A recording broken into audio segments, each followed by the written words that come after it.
Hello friends, नमस्कार।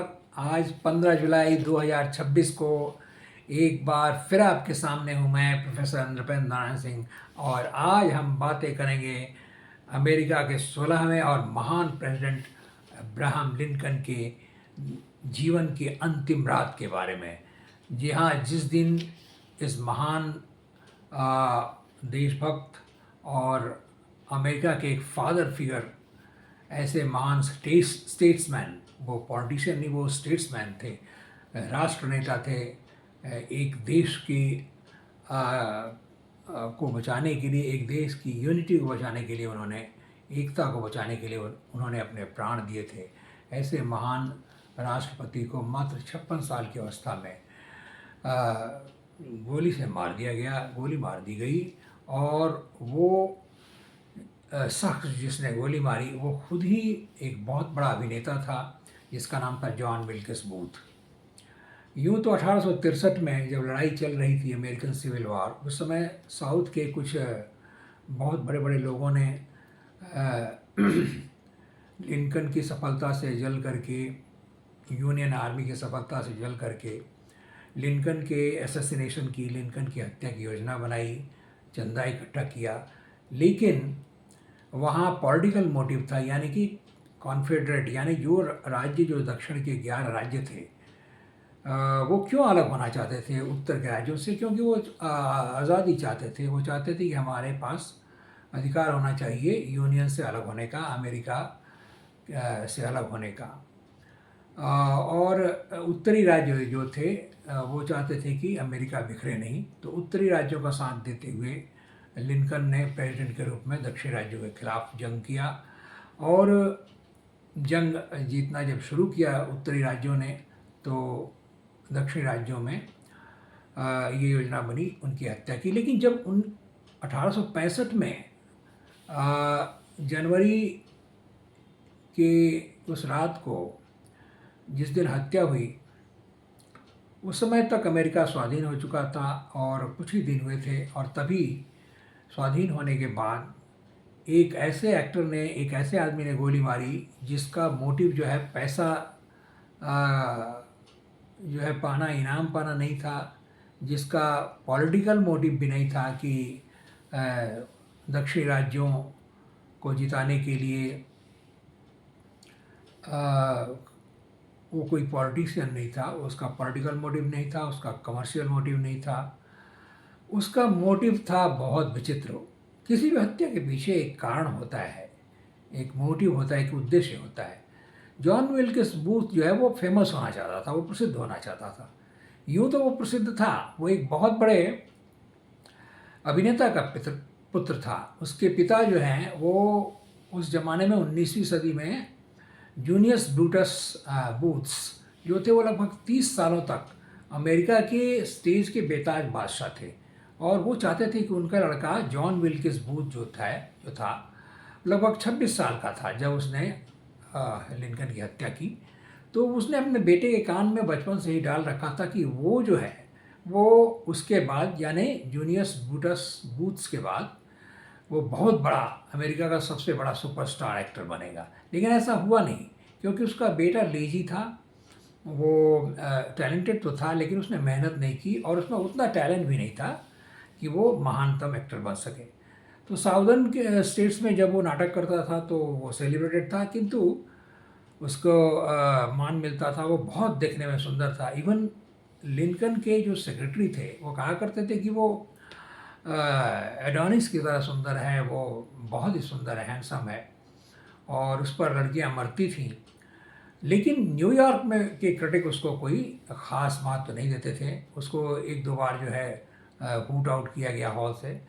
तो वो फेमस बनना चाहता था किसी तरह, किसी भी कॉस्ट पे। तो उसने योजना बनाई कि वो जिस उस 1865 में जब युद्ध चल रहा था, गृह युद्ध, तो उसने योजना बनाई कि वो नाटक देखते वक्त या कहीं से वो लिंकन को पकड़ के वो कैरेज में, यानी घोड़े गाड़ी में बिठा करके साउथ के राज्यों में ले जाएगा। और वहाँ उसको ज़बरदस्ती जो नेता हैं साउथ नॉर्दर्न राज्यों के, यानी लिंकन, उनको बंदी बना करके ले जाएगा और साउथ के राज्यों को इस तरह विजय मिल जाएगी। तो कुछ पॉलिटिकल मोटिव भी था, लेकिन वो नाम कमाना चाहता था।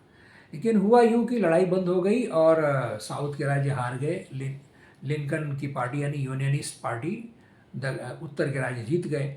और उसी समय जब खुशी का माहौल था पूरे देश में, सेलिब्रेट किया जा रहा था, उसी समय लिंकन जो है वो आवर अमेरिकन कज़िन नाम का एक नाटक देखने गए।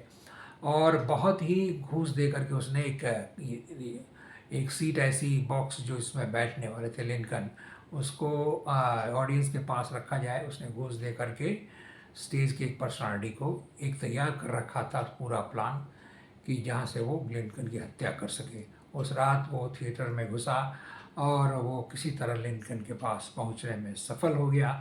और जनवरी की उस भयानक रात को उसने लिंकन के बाएं कान के नीचे से उसने फायर किया और वो ब्रेन में घुसता हुआ वो जो गोली है वो दाहिने आँख के एकदम पास जाकर के वो गोली उनके माथे में रुक गई। लिंकन एक बहुत ही लंबे चौड़े और बहुत ही पावरफुल पर्सनालिटी थी उनकी। ब्रेन में गोली लगी और गोली माथे में ही रुक गई। लिंकन लगभग 9 घंटे तक कराते रहे, जिंदा रहे। उनको 4 लोगों ने उठा करके जो है पास के घर में ले गए। लिंकन की हत्या के लिंकन को गोली मारने के 9 घंटे बाद उनकी मृत्यु हो गई। पहले तो जिस बॉक्स में बैठे हुए थे उनका सर सामने की तरफ झुका, फिर एक तरफ झुका और फिर वो अपने उस बॉक्स में ही उनका जो शरीर जो है वो लुढ़क गया। और लेकिन उनकी मृत्यु 9 घंटे तक वो जिंदा थे। तो जॉन विल्किस बूथ जो था वो एक एक्टर था और वो चाहता था कि उसे हमेशा के लिए लोग याद रखें, और इसलिए उसने प्रसिद्धि के लिए मारा, उसने पैसे के लिए नहीं मारा। और इस तरह से वो फ्रस्ट्रेटेड एक्टर था। तो एक बहुत ही प्रसिद्ध कविता है जो मैंने क्लास 9 या 10 में पढ़ी थी। मैं सौभाग्यशाली हूँ कि उस कविता में अमेरिका के सिविल वॉर का एक मेटाफर यानी उसको जर्नी के रूप में, यानी कि एक शिप की जर्नी के रूप में चित्रित किया गया है। एक पूरी कविता जो है वो एक्सटेंडेड मेटाफर है। एक यात्रा हो रही है, उसमें कैप्टन उस नाव का, उस जहाज़ का अब्राहम लिंकन है। जब जहाज़ किनारे पर पहुंच गया है, लोग जो है आनंद मना रहे हैं, यानी अमेरिका जीत चुका है। उस समय कैप्टन की हत्या हो गई है। तो कवि जो है वॉल्ट व्हिटमैन, बहुत बड़ा डेमोक्रेटिक, बहुत बड़ा कवि था 19वीं सदी का, और उसकी लिंकन के डेथ के बारे में ये सबसे महान कविता मानी जाती है। आप भी पढ़ें, ओ captain my captain, written in 1865 by the great American poet vault Whitman. मैं आपको कुछ स्टांजास, बहुत सिंपल स्टांजास हैं लेकिन बहुत ही इमोशनल इम्पैक्ट है इसका। But O heart heart heart, O heart heart, ऐ मेरे दिल, ऐ मेरे दिल, ऐ मेरे दिल, ओ heart heart heart, O the bleeding drops of red, ओ खून जो बह रहे हैं घावों से। Where on the deck my captain lies, जहाज़ के डेक पर, यानी अमेरिका एक जहाज़ है और उसका कैप्टन लिंकन है, और डेक पर उनका, जहाज़ के डेक पर उनका मेरा कैप्टन पड़ा हुआ है, fallen cold and dead. But O heart heart heart, oh, the bleeding drops of red, where on the deck my captain lies, fallen cold and dead. Hear the captain, dear father, this arm beneath your head, it is the same dream, it is some dream that on the deck you have fallen cold and dead.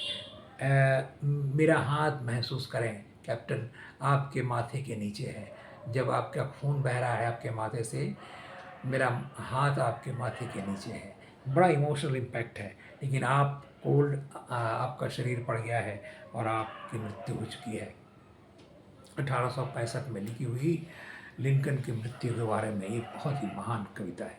ये कविता मैंने जब पढ़ी थी, जब मैं 15-16 साल का था, तो तभी से मैं इस प्रश्न का समाधान खोजना चाहता था कि आज आखिर किसने मारा इतने अच्छे और महान इंसान को। तो वो एक 26 साल का अभागा युवक था जो सिर्फ और सिर्फ चाहता था कि लोग उसे हमेशा याद रखें कि उसने एक बहुत ही महान आदमी की हत्या कर दी। तो जॉन विल्किस बूथ एक एक्टर था, वो एक फेल्ड एक्टर था, और उसने पैसे के लिए नहीं, राजनीति के लिए नहीं, उसने सिर्फ फेम पाने के लिए 1865 में जनवरी की एक रात 10:10 में नाटक देखते हुए अब्राहम लिंकन की हत्या कर दी थी। नमस्कार दोस्तों, इस बहुत ही अजीब व गरीब कहानी को मैंने प्रस्तुत किया, जो कि अब्राहम लिंकन जो जो एक फादर फिगर है अमेरिकन हिस्ट्री में, उनके बारे में एक बहुत ही सुंदर वर्णन है। और ये तथ्य मैंने 1932 में लिंकन की एक छोटी biography, Lincoln the unknown bye Dale Carnegie, Lincoln the unknown bye Dale Carnegie की लगभग ये शायद पहली किताब है जो उसने लिखी, और Lincoln the unknown bye Dale Carnegie. ये लिंकन ने बहुत से लोगों का इंटरव्यू लिया, बहुत सी किताबें बायोग्राफीज पढ़ी, और उसने लिंकन के उस जीवन के उस व्यक्तिगत पहलू, उनके पर्सनल लाइफ के बारे में, ख़ास करके उनके पारिवारिक जीवन के बारे में लिखा। किस तरह वो एक बहुत ही इंटेलिजेंट फादर थे, अपने बच्चों को बहुत प्यार करते थे, कैसे उन्होंने एक बेटे को खोया तो बहुत दुखी हुए, कैसे उनका व्यक्तिगत मैरिड लाइफ बहुत दुखी था, फिर भी वो उन्होंने अपने मैरिड लाइफ को निभाया। और मज़े की बात यह है कि 1.5 महीने तक वो मिसेज़ लिंकन, जो हमेशा झगड़ा करती थी, वो 1.5 महीने तक रोती रही। और लिंकन के मरने के बाद, बहुत अजीब आदमी होता है, आदमी एक अजीब जीव है, कि अजीब विचित्र जीव है, कि जब तक लिंकन जिंदा रहे वो रोज़ लड़ती झगड़ती रही, और लिंकन का जीवन नर्क बना के रख दिया था। लिंकन घर जाना नहीं चाहते थे। जब वो प्रेसिडेंट थे तो भी वो ऑफिस में ही पड़े रहते थे, और जितना हो सके वो ऑफिस में ही रहते थे, वो घर नहीं जाना चाहते थे, कि घर एक यातना की तरह था उनके लिए। लेकिन उनके मरने के बाद उनकी पत्नी ने इतना विलाप किया कि शायद अच्छे से अच्छे प्यार करने वाली पत्नी भी इतना नहीं रोई होगी। वो बहुत महत्वाकांक्षी थी, लेकिन वो लगभग मैडनेस था उसमें, और उसने लिंकन को बहुत कष्ट दिया उनके जीवन काल में। तो एक जगह एक बायोग्राफी में उनके लिखा है कि लिंकन के जीवन की ट्रेजेडी ये नहीं थी कि उन्हें उनकी हत्या कर दी गई। उनके जीवन की असली ट्रेजेडी ये थी, उनका marriage was a failure, and that was the real tragedy of his life. यही उनका फेल्ड मैरिज ही उनके लाइफ की असली ट्रेजेडी थी, ना कि 1865 में उनका एसेसिनेशन, उनकी हत्या एक बहुत ही घटिया इंसान के हाथों। नमस्कार दोस्तों, गुड नाइट। आज 15 जुलाई को आपसे विदा लेता हूँ। मैं प्रोफेसर नृपेंद्र नारायण सिंह। आप इसे मेरे यूट्यूब चैनल पर देखें, मेरे फेसबुक पेज पे देखें। मेरा यूट्यूब चैनल है नृपेंद्र नारायण सिंह, NRIPENDRANARAYNSINGH। कृपया मेरे वीडियोस देखें और उन्हें सब्सक्राइब करें। वीडियो पूरा देखें, तभी वो व्यूड काउंटेड होगा। नमस्कार।